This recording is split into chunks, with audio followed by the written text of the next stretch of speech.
Boa noite, queridos estudantes do nono ano. Hoje nós vamos fazer o estudo do capítulo 14. Nós vimos, pessoal, nos capítulos anteriores, né, no 11, no 12, no 13, as funções inorgânicas. Né? Nós estamos estudando até então as funções inorgânicas. São elas, né? Ácido, base. No capítulo 13 nós estudamos os sais e hoje nós vamos estudar os óxidos. E aí a foto do capítulo ele traz justamente essa ponte, né? Que aí vocês observam que com o passar dos anos ela vai apresentando essa coloração avermelhada, né? Amarronzada, né? O ferro. E na verdade está formando aqui a ferrugem. A ferrugem, pessoal, nada mais é do que um tipo de óxido. É um óxido de ferro. Então essa ponte aqui é sobre o Rio Paraná, né? Aí mostrando aqui o trem passando por essa ponte e aqui ela forma o óxido, né? Então, na verdade, um óxido é todo composto químico que ele vai ter como ânion, né? Ou seja, aquela espécie química que tem carga negativa ligada a um cátion, ele vai ser o oxigênio. Então é muito fácil reconhecer um óxido, né? Por exemplo, o óxido de sódio, a fórmula química dele é NaO, Na2O. O óxido de cálcio, CaO. O óxido de ferro, que é a ferrugem, é ferro 2O3. Ou seja, a terminação desses compostos aqui, né, dessas substâncias, termina sempre com O. Ou seja, o O vai ser o ânion, né, a espécie química negativa que está ligado geralmente ao metal, né, de carga positiva. Então os óxidos, pessoal, são muito comuns no dia a dia, né? Eles reagem quimicamente com, no caso aqui o óxido de sódio, ele reage com a água e forma uma base, né, o hidróxido de sódio. O óxido de cálcio reage com a água e forma hidróxido de cálcio. Essa reação química aqui, pessoal, é muito comum quando os pedreiros, né, os pintores, colocam o chamado cal. Vocês escutam muito falar o cal, né? O cal justamente é essa substância aqui, o óxido de cálcio. Quando eu coloco ele em água, ele vai produzir o hidróxido de cálcio, que é aquela substância branca. Se vocês, quem já teve a curiosidade de dissolver o cal na água, vocês vão observar que libera calor. Ou seja, está acontecendo uma reação química ali. Na verdade, o óxido de cálcio está reagindo com a água e está formando hidróxido de cálcio. Existem muitos outros, pessoal, que são utilizados e são produzidos pelo simples fato de borbulhar o gás carbônico que a gente libera na expiração na água, né? A gente vai produzir um ácido. Mas na verdade o próprio gás carbônico é uma espécie de óxido, né? O óxido de carbono. Dióxido de carbono, né? Na verdade. O trióxido de enxofre com água vai produzir o ácido sulfúrico, né? Na atmosfera de Vênus ocorre constantemente esse processo para formação do ácido sulfúrico. Aí tem alguns óxidos e suas aplicações, né? Eu já falei aqui do próprio óxido de cálcio, né? Existe o óxido de magnésio, né? Que ao ser misturado com água, o óxido de magnésio forma o chamado leite magnésio, que pode ser usado como antiácido estomacal. Né? O óxido de magnésio misturado com água forma hidróxido de magnésio. O dióxido de carbono é um óxido muito conhecido, né? Causa o chamado efeito estufa, como vocês sabem. Né? É liberado através da queima, né, de combustíveis. A gente libera também esse gás carbônico.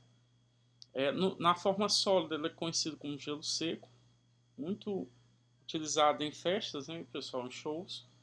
Esse óxido de cálcio, geralmente eles colocam num aquecedor para poder liberar aquela fumaça, né, aquela cortina de fumaça de dióxido de carbono, que na verdade é o gelo seco, né, na forma sólida. E aqui, pessoal, óxidos e o ambiente, né? O gás carbônico é um óxido que tem um efeito importante para a Terra, né? Ele causa o chamado efeito estufa natural, que é importante para manter a Terra aquecida. Só que qual é o grande problema, né, pessoal? O homem ele produz através da queima das florestas, da queima de combustíveis fósseis, produz em excesso esse gás carbônico. E isso aumenta o efeito estufa do planeta, aí acaba sendo prejudicial, né? A causa o aquecimento do planeta, aí nós vamos ter as alterações climáticas, né? A ocorrência de queimadas, essas alterações climáticas a gente percebe muito aqui no Brasil, principalmente nessas queimadas que ocorrem lá no Pantanal e na Amazônia, né? Um outro tipo de óxido, pessoal, é ele torna a água dos oceanos mais ácida, né, quando borbulhada em água. E isso acaba reagindo quimicamente com o carbonato de cálcio presente na estrutura dos corais e acaba matando os recifes de corais. Por isso que tudo demais, né, pessoal, é veneno para o planeta. Né? Como se o homem produziu desde o século XVIII, com a Revolução Industrial, até hoje, grandes quantidades em toneladas de dióxido de carbono, isso acaba acidificando os oceanos, né, causando prejuízo para as algas, né, para o plâncton marinho, enfim. A chuva ácida, pessoal, tem a sua formação com a reação de formação de alguns óxidos. E também esses óxidos reagem com a água, formam alguns ácidos. Exemplo aqui, ó, enxofre reage com oxigênio, forma esse óxido, o dióxido de enxofre. O dióxido de enxofre reage com oxigênio e forma o trióxido de enxofre. O trióxido de enxofre reage com a água, que é presente nas nuvens, e forma o ácido sulfúrico, que cai na forma de chuva ácida, né, e acaba prejudicando as plantas, né, acidificando a água dos rios, matando peixes, enfim. Né, uma série de danos. Né. Então aqui, ó, ele mostra as folhas de um pinheiro, né, com efeito da chuva ácida e sem efeito da chuva ácida. Vocês percebem claramente aqui a diferença, né, pessoal, das folhas. Nos carros, né, existe um equipamento que é chamado de catalisador, que transformam algumas substâncias que eram óxidos extremamente tóxicos, pessoal. Um exemplo deles, um monóxido de carbono. Ele, né, muitas crianças nos Estados Unidos morreram porque os pais deixavam o motor do carro ligado, deixavam a criança dentro da garagem, o motor ligado produzia monóxido de carbono, que é extremamente tóxico, e aí era liberado, né, para o ambiente da garagem. Então esse equipamento aqui, que tem a fotografia dele, ele é o catalisador, ele transforma o monóxido de carbono em dióxido de carbono, que é menos ofensivo ao meio ambiente. Né? Um exemplo de toxicidade desse monóxido de carbono, pessoal, né, em 2006, vocês acompanharam aquele desastre na Boate Kiss, em Santa Maria.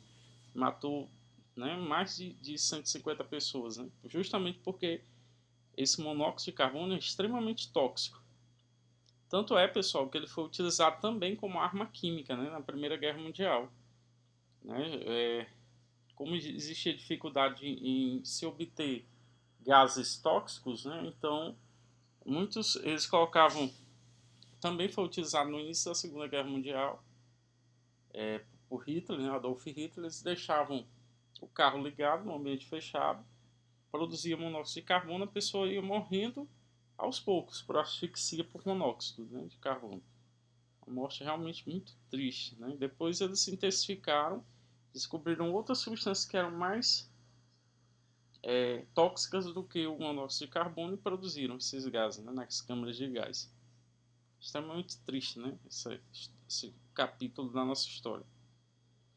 E aí, pessoal, vou pedir para vocês realizarem essas atividades das páginas 149 e da página 150. Né? Não precisa fazer o desafio, depois eu passo esse desafio para vocês. Né? Esse texto aqui, pessoal, é muito bacana, mas a gente vai discutir na semana que vem, tá bom? Então, bons estudos, né? Qualquer dúvida eu estou à disposição.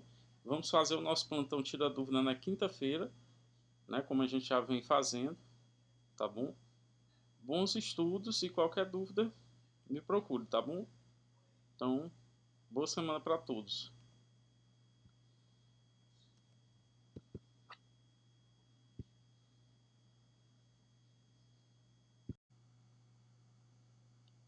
Boa tarde, queridos alunos do nono ano. já estamos chegando praticamente na reta final dessa caminhada, né, de estudos dos conceitos principais do nono ano. E aí hoje nós vamos estudar o capítulo 15, que vai falar sobre o balanceamento das equações químicas. Mas aí, para a gente entender, pessoal, todo o processo químico, né, nós temos trabalhado com vocês até então, que ele é representado por uma equação.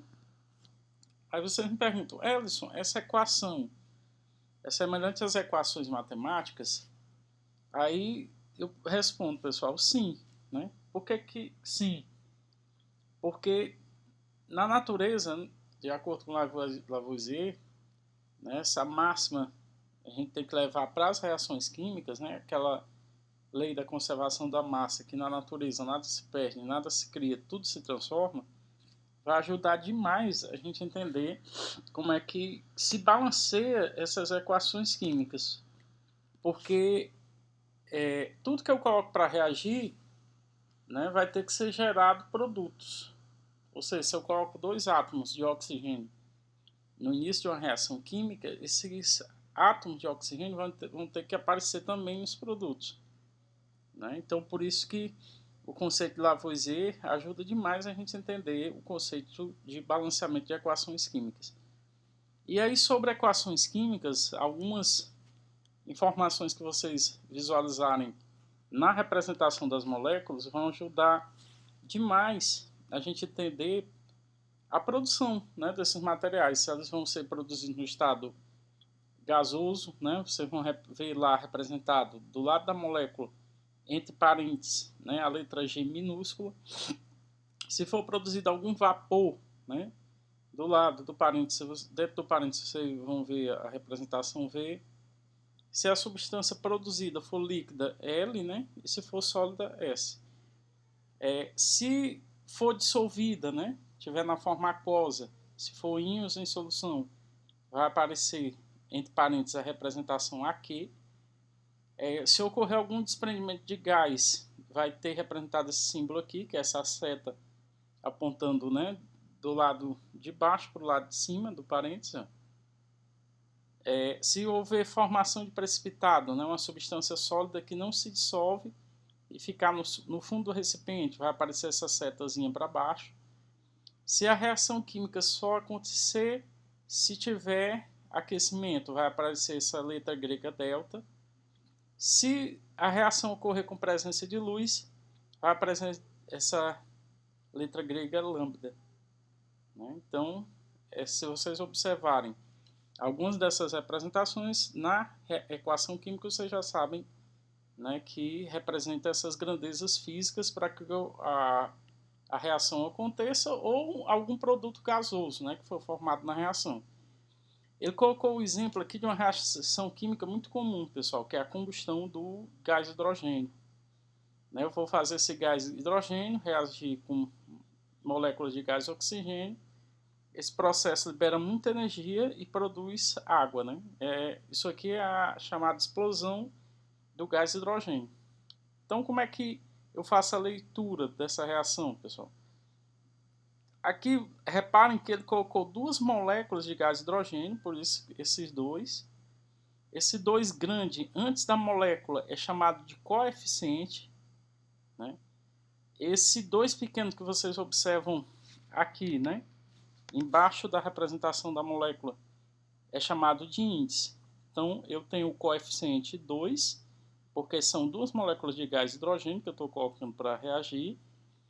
Cada molécula é formada por 2 hidrogênios, então esse 2 pequeno representa o índice, né, da molécula. Isso aqui é um gás, né, sendo representado aqui. Eu faço reagir. Quando não aparece, pessoal, o coeficiente aqui, significa que eu vou ter uma molécula de gás oxigênio. Né? Então, eu tenho uma molécula de gás oxigênio, tenho 2 moléculas de gás hidrogênio. Coloco essas 2 moléculas de gás hidrogênio para reagir com uma molécula de gás oxigênio. Repare que quando é 1, né, eu não preciso colocar, já fica subentendido que aqui tem um 1 antes do O2. E o 2 como índice significa que eu tenho 2 átomos de oxigênio para formar a molécula de gás oxigênio. Beleza? Então, essa reação libera energia e produz 2 moléculas de água. Reparem, pessoal, que a quantidade de átomos no balanço geral, né, da reação vai ter que bater. Ou seja, tudo que eu coloquei para reagir é chamado de reagente, né? Tudo que foi produzido eu chamo de produto. E eu escrevo dessa maneira aqui, ó, 2, e faço a leitura dessa forma. 2 mols de H2 gasoso mais 1 mol de gás oxigênio gasoso, né? Libera energia e produz 2 mols de água. Então, mols é a grandeza, né, que a gente utiliza para representar a molécula, tá certo? Então, ele coloca aqui, né, que a reação explosiva que ocorre entre os gases de hidrogênio, H2 e oxigênio O2, na presença de uma chama ou faísca, e tem ar, pode ser representada por modelos, que no caso são essas esferas, né? Mas a linguagem mais utilizada é por meio de equações químicas, que é essa linguagem aqui, ó. Os átomos são representados por uma esfera que é fora de proporção aqui e as cores são fantasiosas, né? Ele coloca também uma outra reação, pessoal. Só diminuir aqui o zoom, vou voltar aqui para a página anterior, que é essa aqui do gás carbônico reagindo, né, com gás oxigênio. Então, 1 mol de gás carbônico, que é sólido, aliás, 1 mol de carbono, que é sólido, melhor dizendo, reage com 1 mol de oxigênio e forma 1 mol de CO2. Então, aqui está representando a reação, né? O átomozinho de carbono reagindo com a molécula de gás oxigênio, produzindo o produto. Isso aqui, pessoal, é a reação que representa a queima do carvão. O carvão é basicamente carbono, então eu vou ter oxigênio, carbono, eles reagem, libera energia na forma de calor, né, e libera o gás carbônico para a atmosfera. É por isso que a queima de qualquer material ela é ruim para o meio ambiente, porque aumenta a quantidade de gás carbônico sendo liberado para a atmosfera, né? Aí causando, aumentando o efeito estufa, enfim. Aqui no livro, pessoal, ele faz uma representação interessante para a gente. Só diminuir aqui o zoom. Ó. Os índices, né? Quando não vem, você já sabe que é 1. E o coeficiente também, quando repararem que não vier, significa que é 1. Então, a fórmula da água, H2O, significa que ele tem 2 hidrogênios, né? Porque o índice aqui é 2, tem 1 oxigênio, né? Então, nas equações, a quantidade de cada substância que participa da reação é indicada por números escritos antes de suas fórmulas, denominados coeficientes estequiométricos, que foi o que eu coloquei que vem antes da fórmula do composto, né?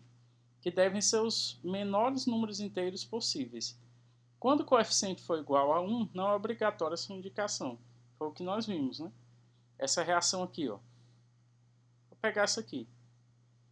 Um átomo de carbono, 1C, reage com uma molécula de gás oxigênio, 1O2, produzindo 1 CO2. Então, todo esse 1 aqui que eu expliquei, que era o coeficiente, não precisa eu indicar porque o 1 já fica subentendido que é 1 mesmo. Então, fica C mais O2 produzindo CO2. Aqui, né, pessoal, eu vou ter, ele colocou um exemplo de uma reação química, CH4, 1 CH4 mais 1 O2 produz 1 CO2 mais 1 H2O. Se vocês repararem, pessoal, aqui a equação química não está balanceada, por quê? Porque se eu contar a quantidade de átomos, né, eu vou ter um carbono do lado dos reagentes, vou também do lado dos produtos, que é depois da seta, tem um carbono, então tá beleza.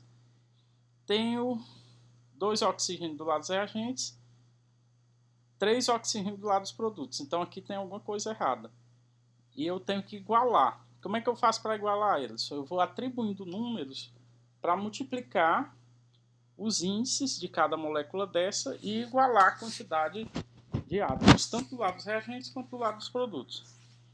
Se eu colocar aqui 1 CH4, vai ficar 1 carbono, porque eu multiplico o índice aqui do carbono, que quando não aparece um índice eu já sei que é 1, Então vai ficar 1 vezes 1, 1 carbono, 1 vezes 4, 4 hidrogênios do lado dos reagentes. E aqui, se fosse 1, né, ficaria 1 vezes 2, 2 hidrogênios. Então não ficaria igual. Vamos tentar colocar 2. Né? Se eu colocar 2 aqui antes da água, né, do H2O, vai ficar 2 vezes 2, 4. Aí eu igualo a quantidade de hidrogênios. Só que esse 4 vai multiplicar esse 1, que é o índice aqui do oxigênio. Então vai ficar 4 vezes 1, 4. E aqui na fórmula do CO2 também tem 2 oxigênios. Então ficaria 4 mais 2 oxigênios. Daria 6 oxigênios. Então beleza. Para poder ficar igual, se eu colocar aqui um 3, vai ficar o quê? 3 vezes 2, 6. 6 oxigênios, 6 oxigênios. Aí ficaria igual. Então a equação química balanceada para esse processo, né? Eu vou ter 1 mol de CH4 mais 2 de oxigênio, né? 2 vezes 2, 4. Produz 1 CO2 mais 3 vezes, mais 2 vezes 2H2O. Então a equação química aqui, se eu conferir a quantidade de átomos que eu tenho do lado dos reagentes, vai ser igual à quantidade de átomos que eu vou ter do lado dos produtos. E é para ser assim mesmo. Certo? Aqui, pessoal, tem outras reações. Por exemplo, aqui é a decomposição do dicromato de amônio, que aí produz N2, CR2O7 e H2O, que aqui é gás nitrogênio, dicromato e água. Né? E aí, o que acontece? Eu tenho que conferir se a quantidade de átomos que tem nesses reagentes é igual a que tem do lado dos produtos. Vejo que se for 1 aqui, sendo o coeficiente 1 para cada molécula, não fica igual. Então, o correto é o quê? Se eu multiplicar isso aqui por 1, por 1, por 1, se eu multiplicar aqui por 4, aí eu igualo a quantidade de átomos, tanto do lado dos reagentes quanto do lado dos produtos. E assim toda a reação química, pessoal. Esse processo aqui, ó, que é o processo que foi desenvolvido por Harvey Bosch, né, lá em 1935, que é um processo muito interessante do ponto de vista de produção de fertilizantes, né, que é a produção da amônia, que é o NH3. Então, N2 mais H2, NH3. Se eu observar aqui, a quantidade de átomo de nitrogênio do lado dos reagentes é maior do que do lado dos produtos. Aqui eu vou ter 2, aqui eu vou ter 1 só. Então, para ficar 2, fica 2 vezes 1 nitrogênio. Né? Então, 2, 2. Aí eu altero o hidrogênio. 3 vezes 2, 6. Se eu botar aqui 3 vezes 2, 6. Aí iguala. Então, a equação balanceada com números inteiros vai ser o quê? Vai ser N2 mais 3H2 produzindo 2NH3. Então, esse assunto, pessoal, é muito interessante, né? Balanceamento de equações químicas.